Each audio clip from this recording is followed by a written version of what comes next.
Dan akhirnya kembali viral lagi pada tahun 2023 ini. Mbah Jum seorang tunanetra yang berprofesi sebagai pedagang tempe. Setiap pagi, beliau dibonceng cucunya ke pasar untuk berjualan tempe. Sesampainya di pasar, tempe segera digelar.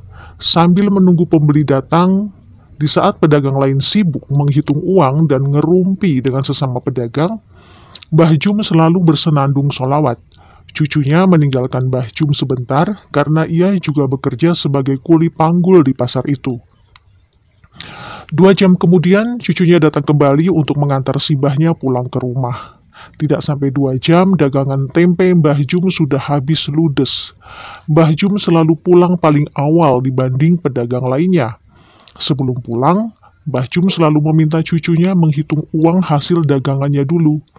Bila cucunya menyebut angka lebih dari Rp50.000, Mbah Jum selalu minta cucunya mampir ke masjid untuk memasukkan uang lebihnya itu ke kotak amal. Saat saya tanya, kenapa begitu? Karena, kata Simbah, modal Simbah bikin tempe cuma 20.000, harusnya Simbah paling banyak dapatnya ya 50.000. Kalau sampai lebih, berarti itu punyanya Gusti Allah. Harus dikembalikan lagi. Lah, rumahnya Gusti Allah kan di masjid, Mbak. Makanya, kalau dapat lebih dari 50.000, saya diminta Simbah masukin uang lebihnya ke masjid. Loh, kalau sampai lebih dari 50.000, itu kan hak Simbah. Kan artinya Simbah saat itu bawa tempe lebih banyak toh? Tanyaku lagi. Enggak, Mbak. Simbah itu tiap hari bawa tempenya nggak berubah-ubah. Jumlahnya sama. Cucunya kembali menjelaskan pada saya. Tapi kenapa hasil penjualan Simbah bisa berbeda-beda? Tanya saya lagi. Begini, Mbak. Kalau ada yang beli tempe sama Simbah, karena Simbah tidak bisa melihat, Simbah selalu bilang, ambil sendiri kembaliannya. Tapi mereka para pembeli itu selalu bilang, uangnya pas kok Mbah, nggak ada kembalian. Padahal banyak dari mereka yang beli tempe 5.000, ngasih uang 20.000. Ada yang beli tempe 10.000, ngasih uang 50.000. Dan mereka semua selalu bilang uangnya pas, nggak ada kembalian. Pernah suatu hari, Simbah dapat uang 350.000. Ya, 300.000-nya saya taruh di kotak amal masjid. Begitu penjelasan sang cucu. Saya melongo terdiam mendengar penjelasan itu. Di saat semua orang ingin semuanya menjadi uang, bahkan kalau bisa kotorannya sendiri pun disulap menjadi uang, tapi ini Mbah Jum. Logika saya yang hidup di era kemodernan jahiliyah ini belum sampai. Sampai rumah pukul 10 pagi, beliau langsung masak untuk makan siang dan malam.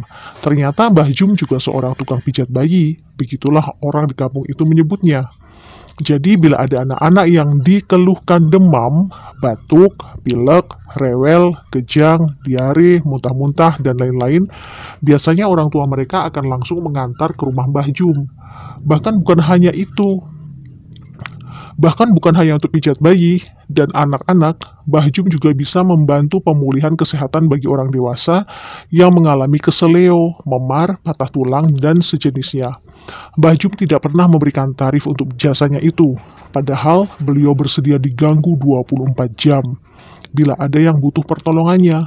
Bahkan bila ada yang memberikan imbalan untuk jasanya itu, ia selalu masukkan lagi 100% ke kotak amal masjid. Iya, 100%. Anda kaget? Sama, saya juga kaget. Ketika saya kembali bertanya, kenapa harus semuanya dimasukkan ke kotak amal? Mbah Jum memberi penjelasan sambil tersenyum. Kulo niki sakjane mboten pinter mijet.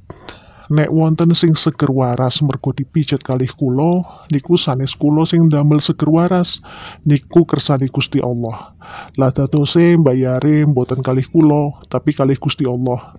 Beliau bicara dalam bahasa Jawa yang artinya, saya itu sebenarnya nggak pinter mijit. Kalau ada yang sembuh karena saya pijit, itu bukan karena saya, tapi karena Gusti Allah. Jadi bayarnya bukan sama saya, tapi sama Gusti Allah. Lagi-lagi saya terdiam. lurus menatap wajah keriputnya yang bersih. Ternyata manusia yang datang dari peradaban kapitalis akan terkaget-kaget saat dihadapkan oleh peradaban sedekah tingkat tinggi macam ini, di mana di era kapitalis orang sekarat saja masih bisa dijadikan lahan bisnis. Jangankan bicara gratis, dengan menggunakan kartu BPJS saja sudah membuat beberapa oknum medis sinis. Mbah Jum tinggal bersama 5 orang cucunya. Sebenarnya yang cucu kandung Mbah Jum hanya satu, yaitu yang paling besar, usia 20 tahun, laki-laki, yang selalu mengantar dan menemani Mbah Jum berjualan tempe di pasar. 4 orang cucunya yang lain itu adalah anak-anak yatim piatu dari tetangganya yang dulu rumahnya kebakaran. Masing-masing mereka berumur 12 tahun laki-laki, 10 tahun laki-laki, 8 tahun laki-laki, dan 7 tahun perempuan. Dikarenakan kondisinya yang tunanetra sejak lahir, membuat Mbah Jum tidak bisa membaca dan menulis. Namun ternyata ia hafal 30 juz Quran. Masya Allah. Cucunya yang paling besar ternyata guru mengaji untuk anak-anak di kampung mereka.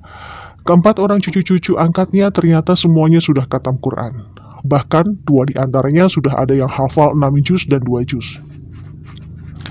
Kulo niki tiang kampung, boten saged ningali nopo-nopo ket bayi. Alhamdulillah kersani Gusti Allah, kulo diparingi berkah, saged hafal Quran. Gusti Allah niku benar-benar adil kalih kulo. Beliau bicara dalam bahasa Jawa yang artinya, saya ini orang kampung, tidak bisa melihat apapun dari bayi. Alhamdulillah, kehendak Gusti Allah, saya diberi keberkahan, bisa hafal Quran. Gusti Allah itu benar-benar adil sama saya. Itu kata-kata terakhir Mbah Jum sebelum saya pamit pulang. Saya peluk erat dia, saya amati wajahnya. Saya rasa saat ini bidadari surga iri melihat Mbah Jum, karena kelak para bidadari itu akan menjadi pelayan bagi Mbah Jum insya Allah. Matur nuwun Mbah Jum atas pelajaran sedekah tingkat tinggi pada tahun 2008 yang sudah Simbah ajarkan pada saya di pelosok desa.